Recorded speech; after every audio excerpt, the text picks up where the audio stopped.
দেখেন না বর্তমানে, হ্যাঁ, এক আতঙ্ক, ভয়ঙ্কর এক আতঙ্ক, এক সাপে, যেই সাপের ভয়ঙ্করতা এখন সব জায়গায় সর্বত্র ছড়িয়ে পড়েছে। নাম দিয়েছে কি? Russell viper. নাম কি? Russell viper. এই রাসেল ভাইপারের আতঙ্ক এখন গোটা দেশের মানুষ এখন আতঙ্কিত। এটাও কিন্তু আল্লাহ তাআলার এক গজব। মশা বেড়ে যাওয়া আল্লাহ তাআলার গজব, ভয়ঙ্কর বিষাক্ত সাপ বেড়ে যাওয়া এটাও আমার রবের দেওয়া গজব। অনেক সময় দেখবেন তেলা পোকা বেড়ে যায়, উকুন বেড়ে যায়, সার পোকা বেড়ে যায়, বিষাক্ত প্রাণী বেড়ে যায়। আল্লাহ তাআলার আযাব এবং পরীক্ষা, কিয়ামতের আলামত। কিয়ামতের আগে আগে পঙ্গপাল বেড়ে যাবে। এ বাজান, এটা আল্লাহর পক্ষ থেকে একটা আযাব। আমরা শুনেছি এক সময় এই রাসেল ভাইপার বাংলাদেশ থেকে উধাও হয়ে গেছে, কোনো খবর নাই।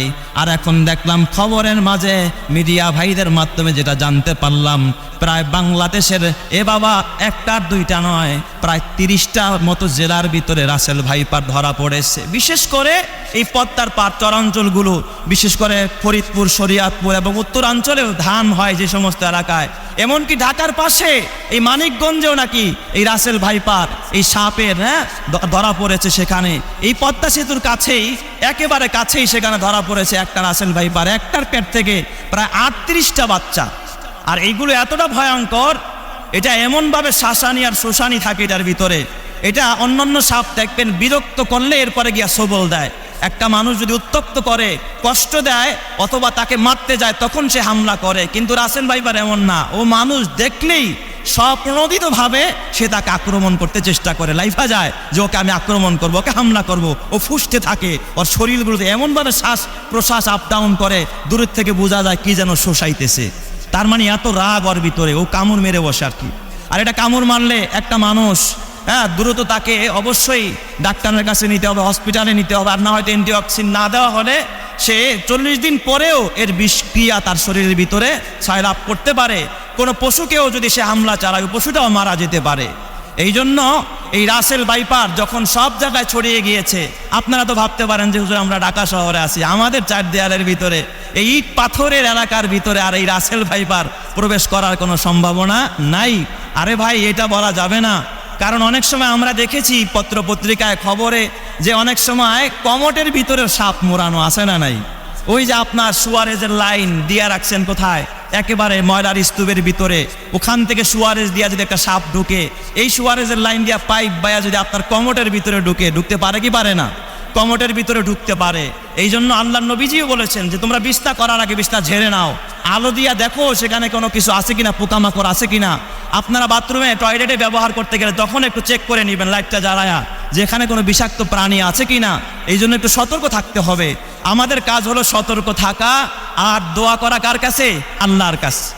শুধুমাত্র এই রাসেল ভাইপার, এই বিষাক্ত সাপ থেকে বাঁচা নয়, আপনি যাবতীয় অনিষ্টকারী প্রাণী থেকে যদি বাঁচতে যান, আবু হুরায়রা রাদিয়াল্লাহু তাআলা আনহু থেকে এক হাদিসে এসেছে, নবীজি বলেছেন যে তোমরা সকাল সন্ধ্যা 3 বার এই দোয়া পাঠ করো। কেউ যদি সকাল বেলায় 3 বার এই ছোট্ট একটি দোয়া, অত্যন্ত ছোট্ট একটি দোয়া, কেউ যদি 3 বার সকালবেলায় দোয়া পড়ে এবং বিকেল বেলা সন্ধ্যাবেলায় কেউ যদি 3 বার এই দোয়া পড়ে, সারা দিন এবং রাত আল্লাহ তাআলা সব ধরনের অনিষ্টকারী প্রাণী, চাই সেটা সাপ হোক, বিচ্ছু হোক, কীটনাশক হোক, চাই সেটা জিন হোক, ভূত হোক, সব ধরনের অনিষ্টকারী প্রাণী থেকে তাকে হেফাজতের জিম্মাদারি নিবেন যিনি, তিনি কে?